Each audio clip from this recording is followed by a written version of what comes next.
तो झारे आज चौकी पर पुनिया रे तनी कोमर हिला दे ललमुनिया रे ना तो झारे आज चौकी पर पुनिया रे वो तो भी हिलेगा।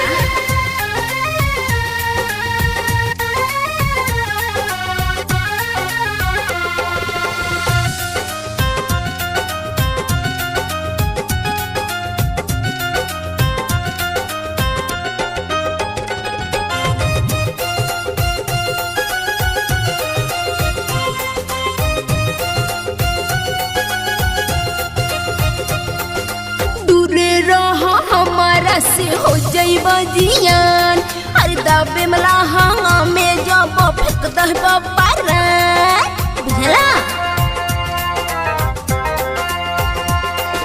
दूरे रहा हमारा से हो जाइबा जियान दबे मलाहा में जब फेंक दहबा पारा।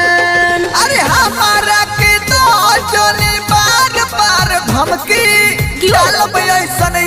तहरा भीतर ले अब कमकी नहीं हूँ मैं सिला काजल नाम है मेरा मुनिया रे तनी कोमर बोलो ना तनी कोमर अच्छा तनी कोमर हिला दे ललमुनिया रे आज चौकी पर झारी दे पुनिया रे तनी कोमर हिला दे ललमुनिया रे आज चौकी पर झारी दे पुनिया रे।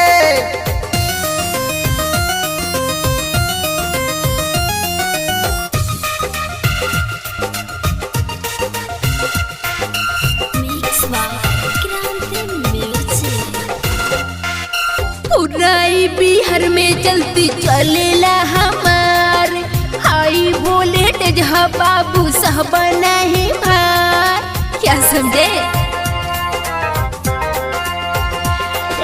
पूराई बिहार में चलती चलेला हमार हाई वोल्टेज हा बाबू साहब नहीं भार। अरे कृष्ण नी कर दी जवाब दी तुहार पकलाई सेंट मिली मारी जब मोहर। अरे बोलो जानी बेसी हो जाए आज खुनिया रे तनी कोमर बोलो ना तनी कोमर तनी कोमर हिला दे ललमुनिया रे ना तो चौकी पर झारे भैया जो पुनिया रे तनी कोमर हिला दे ललमुनिया रे ना तो चौकी पर झारे भैया जो पुनिया रे।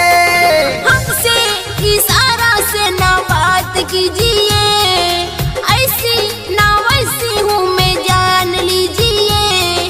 अरे आई हूँ आज नचने देखी हूँ सारी दुनिया रे तनी कोमर क्या तनी कोमर बोलो ना तनी कोमर हिला दे ललमुनिया रे ना तो झारे आज चौकी पर पुनिया रे तनी कोमर हिला दे ललमुनिया रे ना तो झारे आज चौकी पर पुनिया।